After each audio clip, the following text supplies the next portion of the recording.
Blake Lively and Ryan Reynolds are firing back against the lawyers for Justin Baldoni, claiming that statements that are being made in the public right now are wrong and they need to be stopped. Plus, we have an official answer to Lively's complaint from Baldoni's side. What is being admitted? What is being denied? We're going to get into it all right now. Welcome to Sidebar, presented by Law&Crime. I'm Jesse Weber.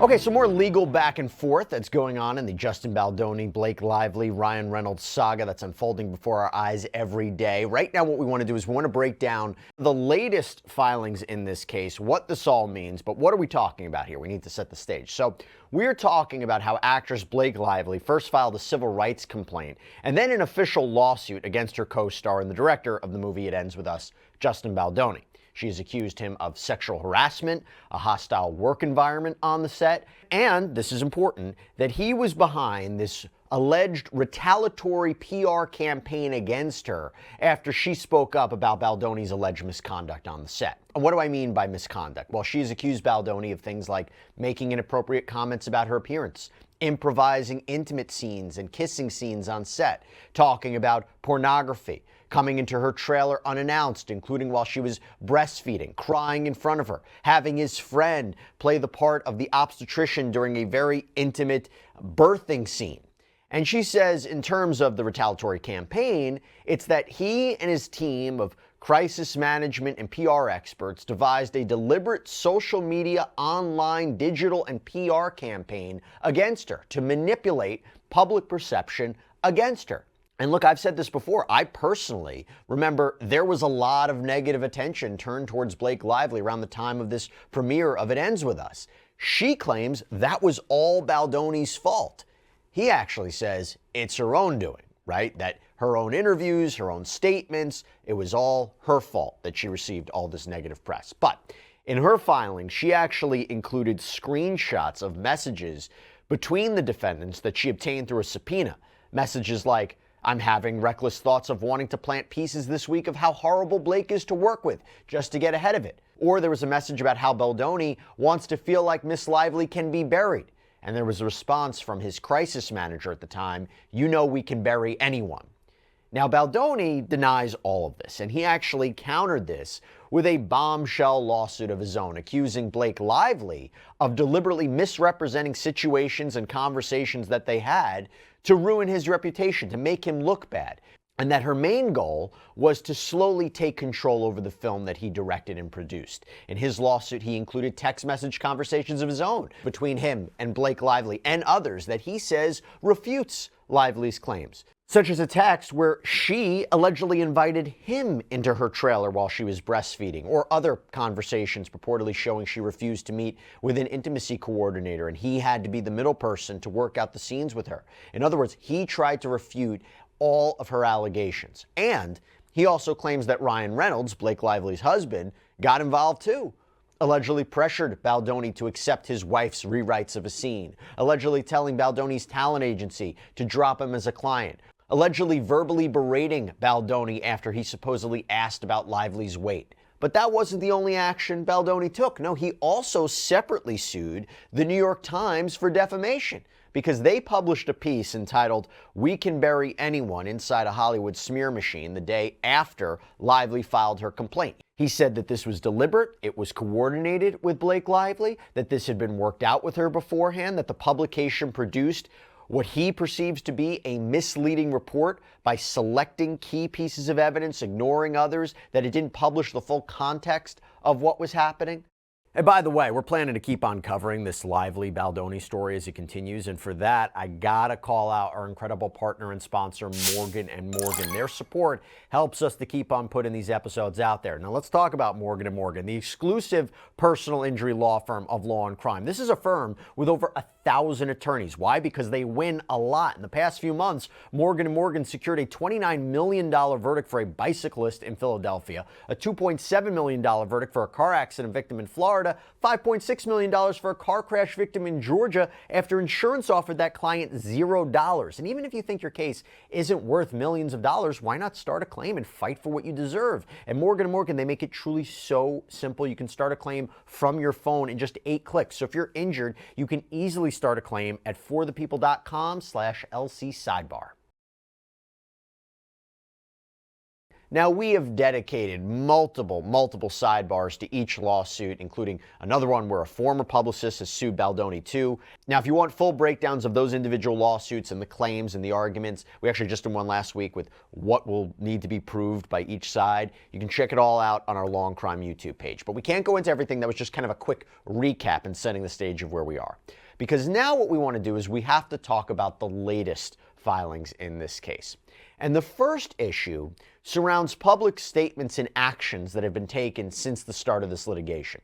Now, before we go into Blake Lively and Ryan Reynolds' latest response, and we will go into that, we have to explain what we're talking about here. So on January 21st, 2025, the attorneys for Lively wrote a letter to the judge overseeing this case, the Honorable Louis J. Lyman from the Southern District of New York. This is a federal case. And by the way, this is not going to be Johnny Depp, Amber Heard again, because there are no cameras allowed in federal court. So we're not going to be able to see this. If it goes to a trial, we're not going to be able to see this play out in real time like we did last time with the other big high-profile case from a couple of years back. But going back to this letter. So this letter explained that when Lively had filed her complaint with the California Civil Rights Department, she provided a copy of that to the defendants, meaning defendants like Justin Baldoni, Wayfarer Studios, his production company, and so forth. But she also provided a cease and desist letter asking them to cease, quote, all unlawful conduct, namely what they alleged is the, quote, harassing and retaliatory media and online campaign against Miss Lively. But they say this hasn't stopped, that the defendant's attorney, Baldoni's attorney, Bryan Freedman, this is who they're focusing on specifically, that they say almost every day he has done TV interviews, he's issued statements, he's appeared on podcasts, and that he even allegedly leaked information about the case, such as document preservation notices that were sent over. In other words, that he is improperly litigating this case in the media and the public and not the courtroom.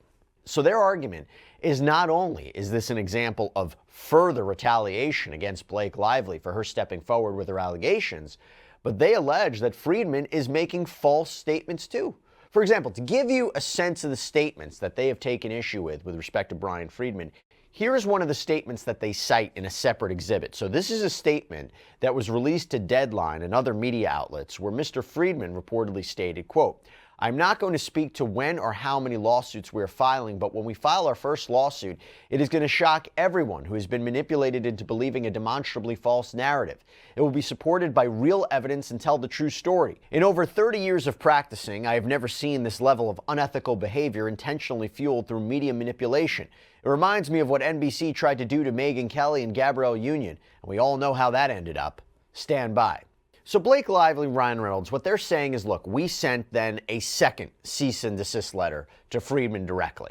And they said that these allegedly defamatory, false, retaliatory statements, they are not protected by litigation privilege. What do I mean by that? That's basically the idea that litigants and their attorneys, they are protected from being sued for defamation in a lawsuit. And that makes sense, right? Because in every lawsuit, someone's going to be making claims that the other side will say is not true. You can't allow everyone to turn around and sue for defamation for that. We wouldn't really have lawsuits. It wouldn't work out that way. So here, while Freedman and Baldoni and the other defendants' lawyers could say, look, we're covered by litigation privilege, we're allowed to make these comments, Lively and Reynolds' lawyers are saying this is an exception. This crosses the line. The letter continues, since the Wayfarer parties and Mr. Freedman received the cease and desist letters, they have continued their harassing and retaliatory media campaign with almost daily media statements or other releases to the press. Earlier today, the Wayfarer parties leaked a video to the media that they have asserted is designed to refute the allegations. Now, that is the infamous video of Lively and Baldoni filming the montage scene on the set of It Ends With Us. It's them slow dancing. We've talked about this before. He alleges that this video is prime evidence that she was actually comfortable on set, that he wasn't doing anything creepy, that he wasn't harassing her, that she was the one who broke character, that she was the one who made inappropriate comments to him about his physical appearance. She had basically characterized this dance scene as him, improvising and, telling her she smells good and improvising how he was sniffing her and touching her and putting his lips near her. But again, he makes the allegation he was kind of the middleman between the intimacy coordinator and Blake Lively, and he was just kind of following through what the intimacy coordinator said. But moreover, he's saying, look, if you look at this scene that was captured on tape, you'll see there's nothing nefarious going on. She says this actually proves her point. There's an argument that she is hiding her discomfort with what he's saying and doing, and she's just trying to finish the scene like any kind of professional. Which way you take it, which way you perceive it, again, that'll be up to a jury or the fact finder.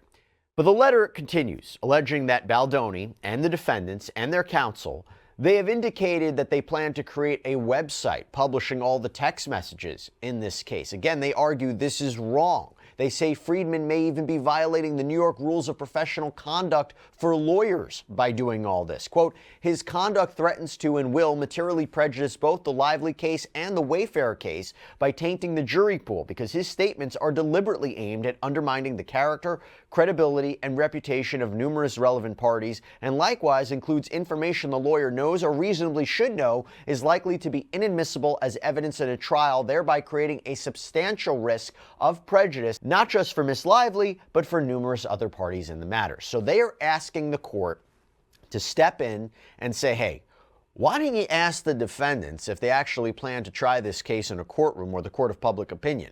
And Lively and Reynolds indicate they may seek a protective order to instruct the parties on what they can and cannot say here. And they are asking for an immediate hearing. So then we get a response from the defendants in this case: Baldoni, Wayfarer, Jamie Heath, Steve Sarowitz, Melissa Nathan, Jennifer Abel, these executives, PR representatives, crisis management experts. We get a response on January 23rd.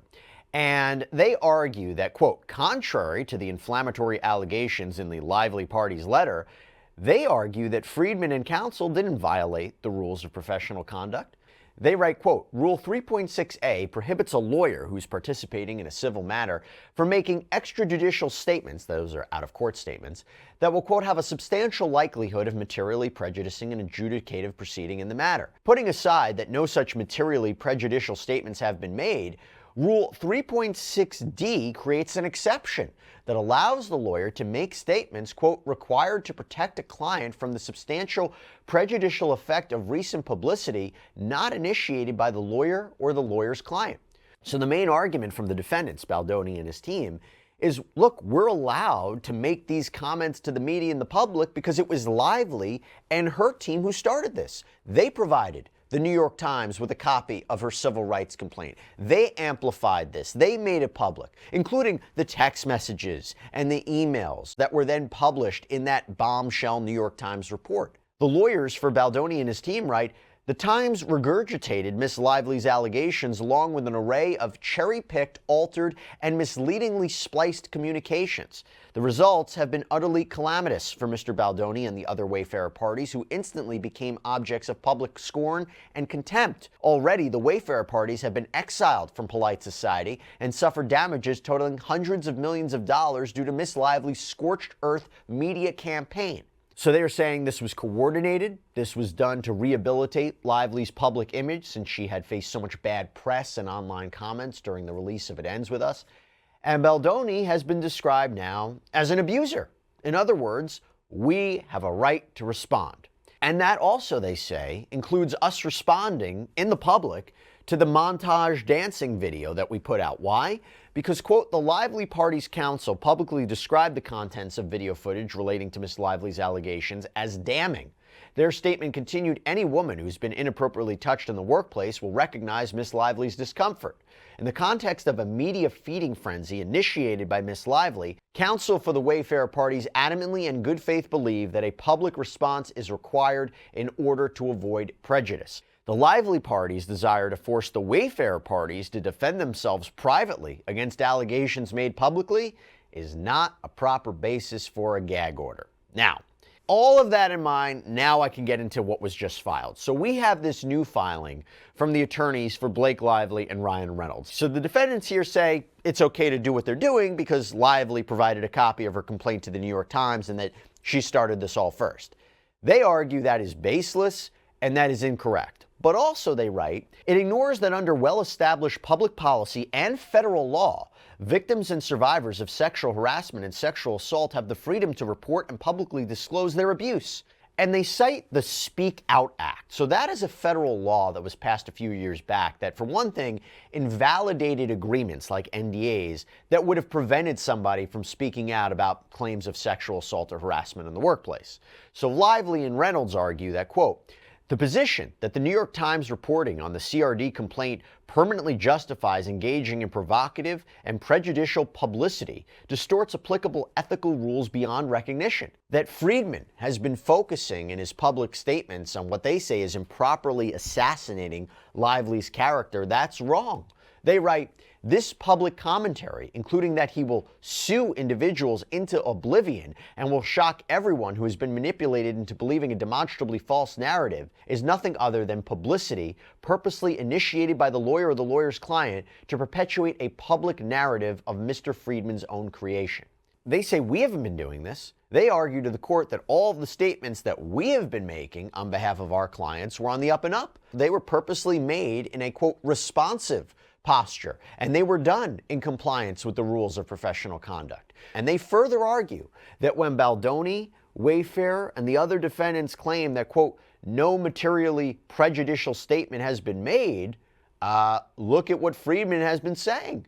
For example, Freedman told NBC News, I am more than willing to take every single text message that exists out there, lay them out, put them on a website for the world to see, have them see the truth and determine the truth for themselves.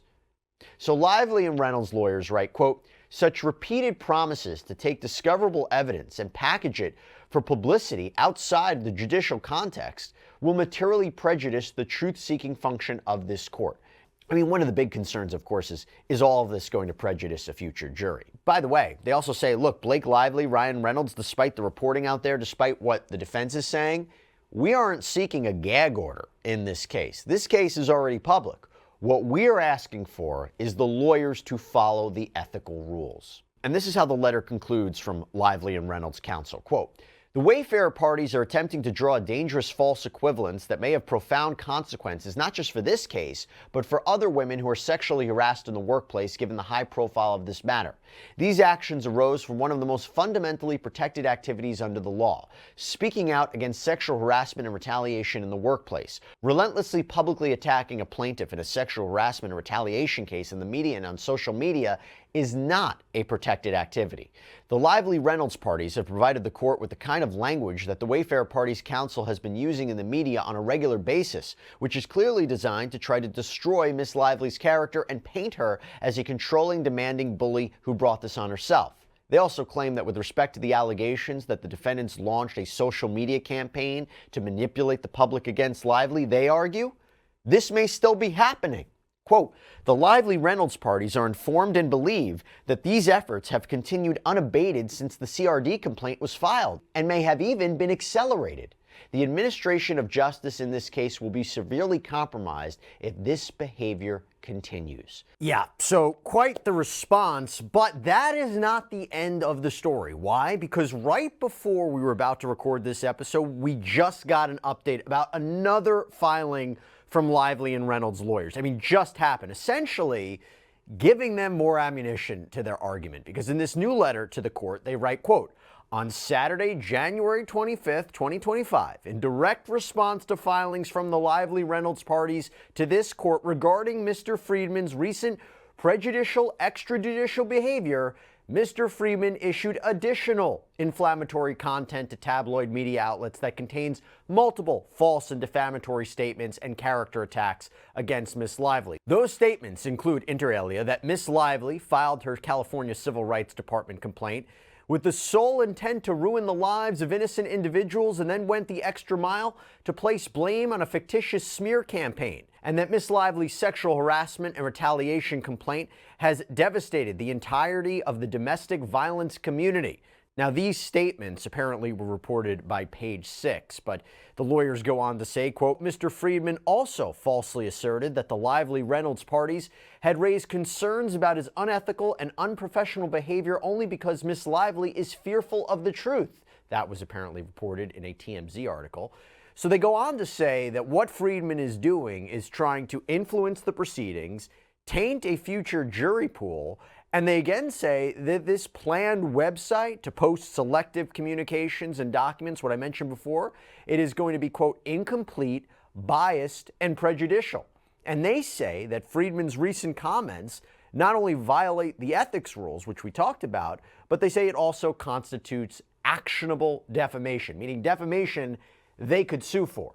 And they end their letter by saying, quote, the endless stream of defamatory and extrajudicial media statements must end. It will not stop without this court's intervention. The Wayfarer defendants' efforts are being financed by a billionaire who has pledged to spend $100 million to ruin the lives of Miss Lively and her family. So that seems to be in reference to Steve Sarowitz. I mentioned him before. He's the apparent co-founder, co-chairman of Wayfarer. They write, quote, Mr. Freedman is using that money, his roster of current and former clients, and a blatant media and social media strategy to assassinate Miss Lively's character in advance of trial. Accordingly, the Lively Reynolds parties respectfully request a conference at the court's earliest convenience to address the concerns raised herein and in the Lively Reynolds parties' prior letters. Wow. All right.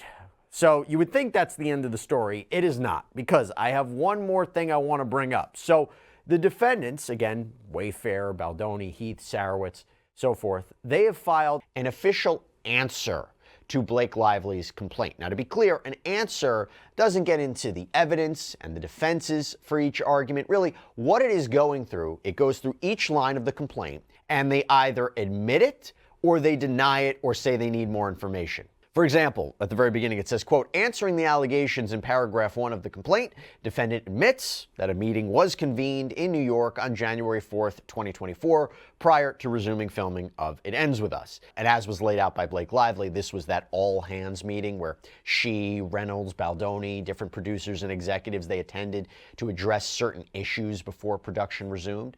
But there are other things they admit too. For example, that they agreed to a list of demands from plaintiff. That's actually significant, by the way. So the defendant here doesn't admit that Baldoni engaged in sexual harassment or hostile work environment actions on the set, but they do admit that all the parties agreed to that 30-point list of demands from Blake Lively before production resumed, like no more showing nude photos or videos of women to Lively, or an intimacy coordinator must always be present. But remember what Baldoni's argument was. Baldoni's argument was, yeah, we agreed to all this. We didn't believe we did any of this, but, as a way to move the production along, we said, okay, let's move forward.